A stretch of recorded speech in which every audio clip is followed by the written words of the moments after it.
and welcome to another edition of Footy Talk with Emma Lawrence and Gorden Tallis. But Gordie, this isn't just any old edition. It is Origin week. The teams are in this morning. A couple of shake-ups for both teams. What's your initial reaction from your Maroons lineup? Oh, it's a strong side. I think both teams are really strong, but it's really strong. I like it. Reece Walsh deserves his spot. I think Cal and Ponga, there was a lot of talk about him for obvious reasons. He was outstanding in Game 3, but I think he'd be relieved. I really do, especially with, racing back. He had a checkered pre-season. The Knights played him 20 minutes in a trial match because he'd carried a calf, then had that horrible incident at Leichhardt Oval, and then even on the weekend goes off for a HIA. Everybody wants to play for Queensland. I know he'd be disappointed, but I think that there would be part of Cal and Ponga that would be relieved to get himself right, get himself fit, and get himself mentally right to play this game at 100%. Well, Billy Slater addressed the media this morning, and as you can imagine, the omission of Kalen Ponga was the hot topic. Yeah, look, at the end of the day, I'm really comfortable that this is the right decision. Reece Walsh has been playing fantastic football. I've watched him closer than most people, and he's in a really good place. So there's a lot more to Reece Walsh than what we see on the surface. He's got a great work ethic. If you ever watch him play live, he's moving a lot without getting in the picture. So I spoke to Kalen last night, and I had to make some really tough phone calls last night. There were some good phone calls, but there were some really tough ones. And speaking to Kalen, speaking to Gags, Kurt Capewell, Xavier Coates, they're tough phone calls, and they're not easy decisions to make, but they're made for the right reasons. Gordie, is it tough for Kalen to get back in now? Particularly Reece Walsh is so young, and if he plays well. Yeah, well, Reece has got his hands on the jersey now. Look, there's no doubt Kalen Ponga's origin career is certainly not over. I spoke to Billy a month ago. We talk a fair bit, and he told me Origin players are going to miss out this year because of where the state's at. And players in form, and we're talking about Xavier Coates and wingers standing up and putting their hand up, and just imagine if Corey Oates was still playing. Well, that even throws another spanner in the works. So State of Origin players are missing out, but I think the side has picked on form, and those guys are all there. I think Reece Walsh was in the picture last year, so I'm really comfortable, and I will never, ever, ever, ever challenge Billy Slater when he's picking a fullback. Right? Our greatest ever fullback, who watches more vision, knows the style that he wants to play. I remember sitting at the airport with him last year, and I was talking, and he was so adamant that Kalen Ponga was the number one and the reasons why. And when he told me and he broke it down, and to see when Kalen Ponga got what Billy was trying to tell him in Game 3 and man of the match. So there's no doubt that Reece Walsh will come out of Origin a better fullback from working with Billy Slater. So aside from that number one jersey, probably not a whole heap of surprises. Pretty experienced lineup. Kafusi, I was a little bit disappointed with losing his marbles there the other night, but it would have been nice to have someone like that. I'm an enforcer, but who would have known whether he could stay? This is the second time he's been suspended this year or put in front of the judiciary. So I think it's a very strong Queensland side, and as Billy alluded to, ringing people like Capewell that's been playing well and playing busted, you can tell that, and Xavier Coates is fresh and, trying to earn a spot, and those guys and Kalen Ponga, they would have been really tough conversations to have, but the guys that are playing for Queensland, I got faith in. Tino cleared to play as well. He's avoided suspension, which is great. There's a photo in the Courier Mail. I just looked and his arms open, and we called that game yesterday, and he's got a right to run, and you got to bend your back. That's how Kalen Ponga gets knocked out. He stands up like a tree. No one bends their back. If you were making a tackle, your strongest position, your fastest, most powerful position is bending over like a sprinter, jumping into a pool, picking up a wheelbarrow. So no one in our game is getting into those real strong positions. So I don't know how you think you can stop a 100-kilo guy by standing up tall because you fall over. So a lot of bad techniques crept into the game with defence, with this whole chest on chest and stopping the football. But I know that if I was still playing, your most powerful position, otherwise Usain Bolt would stand there like Carl and Ponga and they'd say go in a race and he wouldn't miss the start, would he? Mate, he'd miss it by 10 metres because it's not in a powerful, explosive position. So I think Marnie's technique there was a little bit poor, and I think it's fair for Tino to play. If that was any New South Wales player, it'd be absolutely fair as well. Yeah. All right, so taking a look overall at the Queensland side then, so much to like. I mean, those outside backs are just on fire. Hammer getting a shot. Cam Munster and Daly Cherry-Evans have been there, done that so many times before. They all deserve their spot, don't they? So you look at Tabuai Fidow, he's been absolutely outstanding. They talk about a centre. It just casts my mind back to last week. He catches the ball on his inside playing centre, flicks it to his winger to score. Val Holmes, he had a horrible night the other night, but we all know what Val Holmes can do. And, the Cowboys are struggling, so he's been picked out of a struggling team, but he has been a sort of like a shining light for them. Murray Talangi, he's been there in the past. Reece Walsh deserves his spot. Cobbo, our halves. Flegel, I really like that. He's been coming off the bench for the Broncos. He's been unsung. He's been getting into him. He's been playing really hard quality minutes. And Lindsay Collins, I think, has been the most consistent rooster. But we all know what Ben Hunt can do at that arena. And Gilbert, he's just built for Origin. Dave Fafita deserves his recall. And you got Paddy Carrigan. So, and you got Harry Grant, Cotter, Tino Fasu'u Malawi, and Jai Arrow. It's a fair side. If they all play to their potential, Queensland have a great chance. Is there a weakness? If you had to pinpoint a weakness, what would you say? I just pinpointed it for you. No weakness? No. No, there's no weakness. What's the weakness? I don't know. Well, you tell me. You asked the Well, question. it's definitely not. It's definitely not in the halves. Cherry Evans, Cam Munster, been there, done that before. Okay, it's the Cowboys guys that haven't won too many games, haven't had that winning feeling. I've been in that boat before. That's about it. Tabuai Fidow, probably not defending in the centres all that often, but neither is Latrell and Tommy. So Tommy pulled the trigger, against the Raiders? He's back, baby. Oh, is he? Nah, well, that's what that was an easy headline for the journalist. So Tommy hat-trick. We go. Yeah, Debo's back. And he ran 5 metres for all of them, and he didn't chase down Cobbo. Did he chase down the fastest guy on the field and catch him? Are you bagging Tommy? I never bagged Tommy. Never said one bad word. I just said, did he chase down the fastest guy on the field and catch him? Okay. No. So maybe that's when I know when Tommy's back. Yeah. He's on the way to being back. He's on the road. Yeah, absolutely. And, that's a great story. Like, Jimmy Graham's been hammering me, and Tommy's an unbelievable player. The last time these two guys played centre for New South Wales, they won the series, and they won it quite convincingly. They're outstanding. They're absolutely outstanding. Latrell Mitchell playing fullback. He's got more kilometres underneath his legs. Tommy in the centres. They will do their job. The Fox is one of those guys. He's only played 80 minutes. The more the game went on yesterday, the more confidence he got. And you want those guys that bounce around at training. Like it is a stressful week, but you want those larrikins there at training. He even had a go at me yesterday on Triple M. Said, go the Blues. I didn't realise the Auckland Blues were playing, I told him. Or Carlton Blues. I don't know which Blues he was talking about. But, and you got Junior Paulo. It's New South Wales is a strong side. And they picked the combination. I just kept on saying they've got a combination. The 3 guys that'll touch the ball the most, or the 4, have won grand finals together. Api Coruscant, Isaiah Yeo, Nathan Cleary, and Jerome Luai have won 2 grand finals together and could have won the 3rd.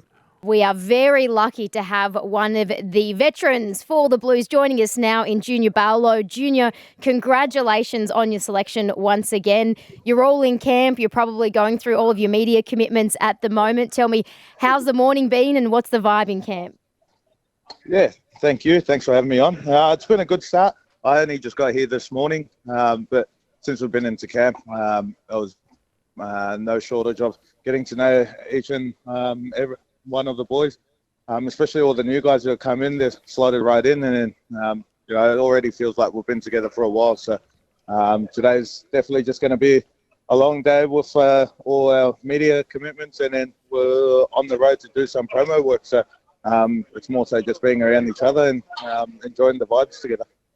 Hey, Junior, congratulations. Obviously, when you play Origin, sometimes a coach can reach out like a month before or a couple of weeks before and say, hey, mate, this is what I need you to do. Did you get any of those phone calls off Freddie? Well, not necessarily, but I got a text message a few months out just saying just to keep fit, and then whatever happens will happen. So I'm quite fortunate to be in camp again now. So looking forward to taking it with both hands again. Couple of new faces. We've got Hudson Young, Nico Hines, and Tavita Pangai Jr. How exciting is it, firstly, like Tavita and Hudson Young have been in incredible form and are really, really handy additions to that pack? Yeah, they have been. Two guys who are real explosive on the field and are meant for the Origin arena. So they're both excited to be in camp, but we've got a whole week just to enjoy and understand each other and look forward to going out there and preparing for war, I guess, next Wednesday. Hey, Junior, there's been obviously like a lot of talk, with both teams in different positions. Obviously, Queensland's fullback, but, you guys had a bit of a luxury. You had Damien Cook that's played at the highest level and Api Coruscant. So it must be good to have someone like Api Coruscant with his deception in the team. Yeah, it is. As a middle, you just want to be able to be moving onto the ball, and Api does that quite well to bring middles up to speed. And like you said, the deception that he plays with as a middle defender playing against him, it's quite hard to get a gauge on what he's actually going to do. So, he'll be looking forward just to going out there and ripping in from the get-go. Who's your roommate? I'm not too sure. I only got in this morning, so I'm not too sure if we've got roommates or whether we're on our own. So, okay, well, who don't you want as a roommate? The Fox. The Fox would be annoying. We probably won't be getting any sleep, but he's probably already buddied up with Latrell. But I've been locked in with Payne over the past couple of years, so I wouldn't mind rooming with the big boy again. Does Josh Adokar ever have... there's a secret to that, Junior. Sorry. There's a secret to that. When two big boys get in, right, your room bill's really big because you eat more. You got to get with someone that doesn't eat, and he's got to share the room bill with you. Well, it's all paid for here. Well, I'm hoping it is. Geez. Wow. God, mate, that's not in Queensland, mate. You got to go catch and kill your own. Yeah. Oh, gosh. Hey, Junior, just taking a look at the official team list that's in, and it's got you coming off the bench. Has Freddie spoken to you much about your role, or was that discussed whether you preferred to start or come off the bench? No, we haven't spoken about anything about next Wednesday just yet. We'll more so just focus on sort of getting to know all the new boys and trying to build that team chemistry throughout the first couple of days. So, like I said, we've only sort of just come together, been in camp for about an hour or two, and we're just we're going to wait till we get to, I think we're training tomorrow morning, and we'll find out from there. Does Josh Adokar ever have an off switch, honestly? Because being away there in the Kangaroos camp with him in Manchester last year, honestly, every second of the day he was full of energy. Is that what you find every time you're in camp with him?